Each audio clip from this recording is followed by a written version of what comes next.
Welcome back, everybody. This is Andrew Robertson and Marty Arredondo, and we're back. I think this is week 4, 5? Week 5. Okay, well, good to go. I had some listeners ask who we were.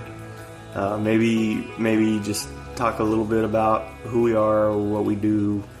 I guess our walk, our history of who we are. Yeah. Okay, and I'm good with that. Yeah. They were asking more or less, like, kind of give us an introduction of who we are, like you said. So we decided today that that's what we're going to do, kind of let you know, because when we started doing the program, we just kind of gave it to everybody. We didn't really give you no background of who we are. Yeah, well, we kind of jumped right into the gospel and went on from there. No real formalities, and I think that was good to do. So now everybody's like, well, who is this guy?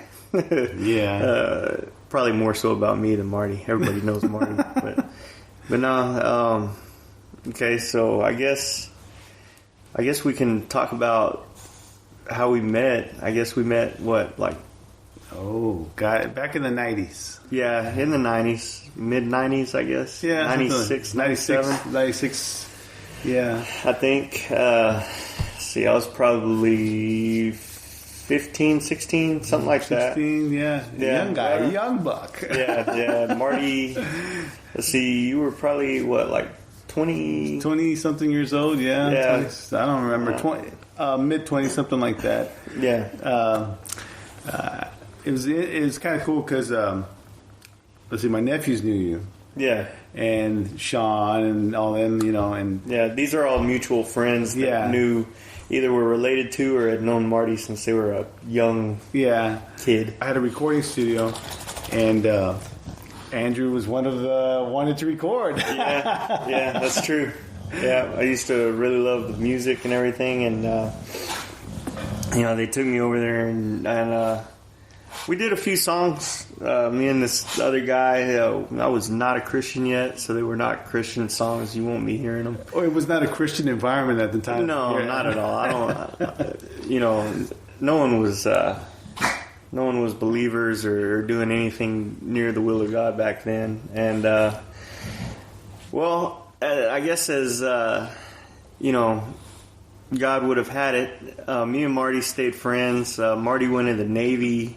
In 2000? I think it was like 2000. Summer of 2000? Summer 2000. It was like 99 that actually took off in 2000 summer. Yeah, summer 2000. Yeah, because I remember that was like a while you were gone, it seemed like.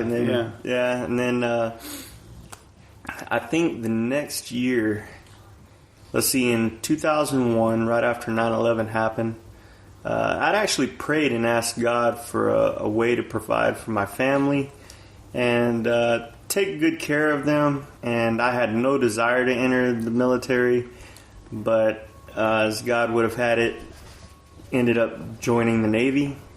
Marty joined the Navy, I think, the year before me. Mm-hmm. Signed up in 2001, right after 9/11, and then departed for boot camp in February of 2002.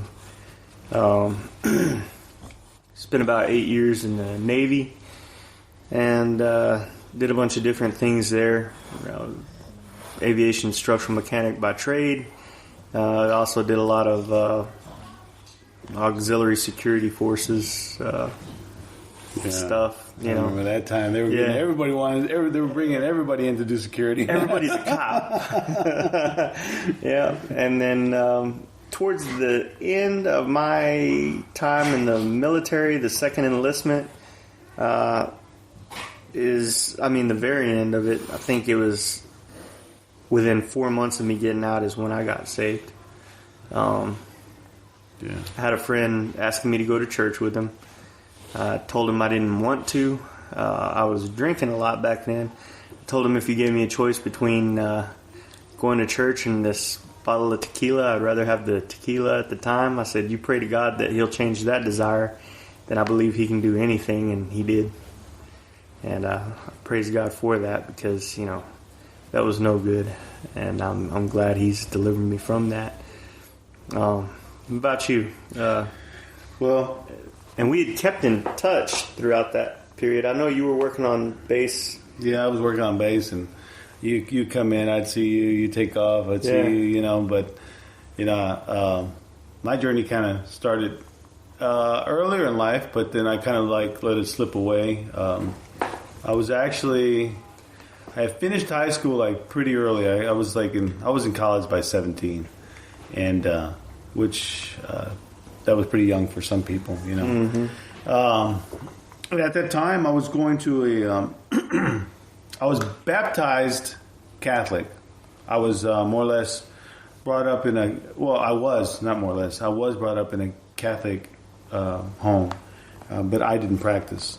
I just kind of did my own thing. And my parents kind of left me alone, let me kind of discover my own, what I wanted to do and stuff, which that was cool, I thought.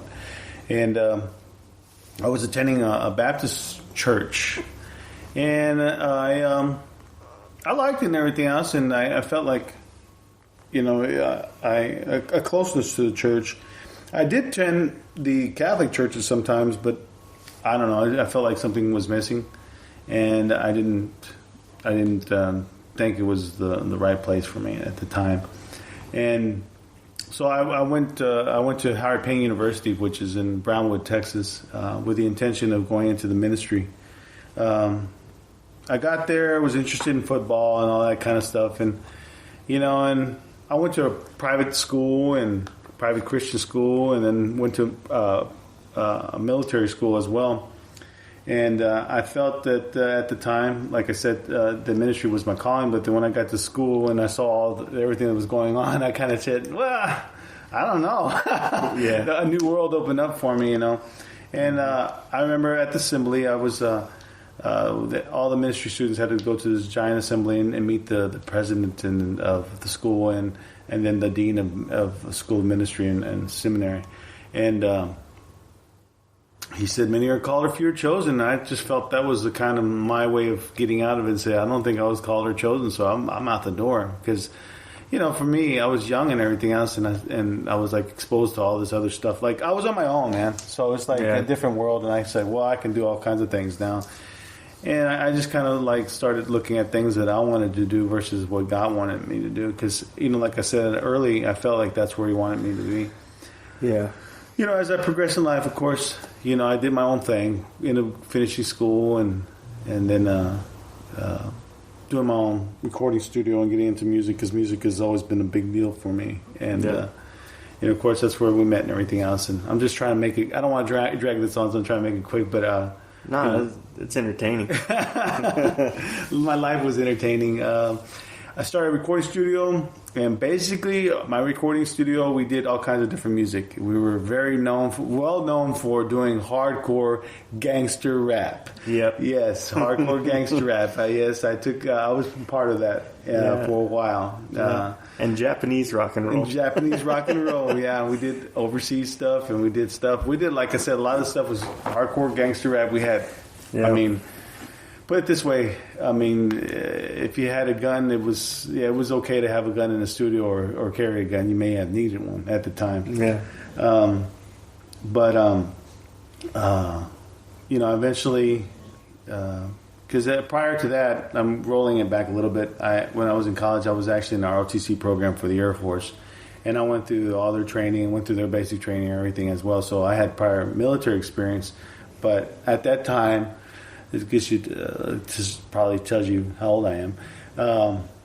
They were doing budget cuts because that was in the early 90s, late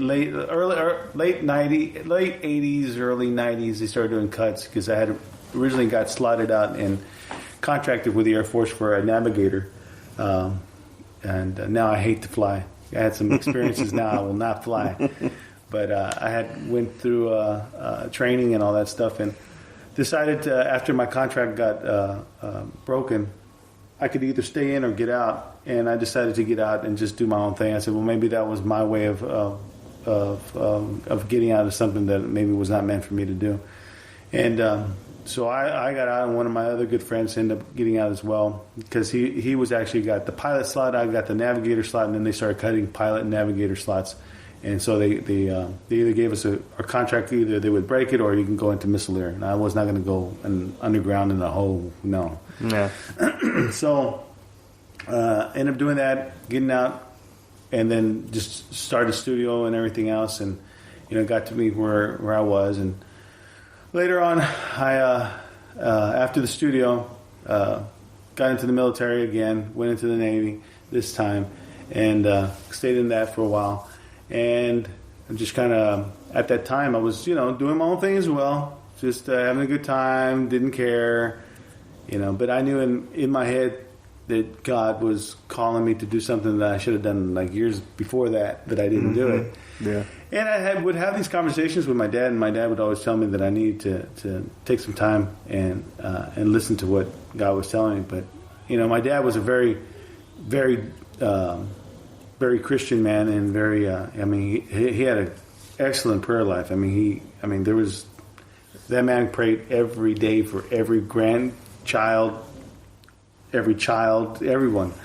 And I didn't, finally, and it wasn't until later on that I actually took the time to listen to him, and so, well, yeah, I needed to do it. But of course, things get in the way, the world gets in the way, and our own wants get in the way, and I kind of pushed it aside again. And there was one night that I remember that I was laying in bed. I went to sleep. I was really tired that night, and I had this weird feeling in myself, and for some reason that feeling came back that I needed to do something, and I went into the priesthood. Yes, I went into the priesthood, and I became a priest. And which was something I had contemplated after I left Howard Payne, because I eventually left the Baptist University and went to A&M, and then there was a couple of my friends were actually priests and Roman Catholic priests, and so I started to mess with that a little bit, and then of course the world was getting in the way, so I just kind of left it alone too. And then anyway, eventually, I know I'm going jumping forth, but the way my life was, it was always I was going backwards and forwards and all that kind of stuff. So because I didn't know where to go, because my mind was so out there, I didn't know where I was going. But and then getting ordained as a priest, and but I'm different from other priests because I'm not straight. The bottom line with me is that my whole thing is the salvation of souls. I want to work with everybody. I'm not going to try and force my religion on you or how I believe or anything else. My thing is I just want to spread God's good news, and that's why I'm here today. Yeah, and now I work with different jurisdictions, is what we call them, and some have been. I've had some good things out of them. I had a lot of bad things. I think more bad things in the jurisdictions that I've been in the past. I'm not going to give names or anything else like that because I don't want to tear anybody up. But I'm working with another jurisdiction now. It's the Unified Catholic, Old Catholic Church right now.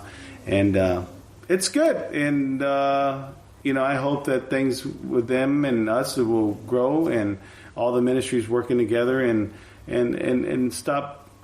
The biggest problem that I've seen is the politics, and that's another story. I don't want to get into that, but the main thing is that we're here today, and this is who I am. Yeah. So to kind of branch off of that, so Marty, when he went into the Navy, I was like, you know what, that's good. I don't know that I want any part of that, because I hated the thought of discipline and doing what somebody told me to do, and I just didn't want any part of that. However, I also, from a young age, had felt God speaking to me. I knew He was.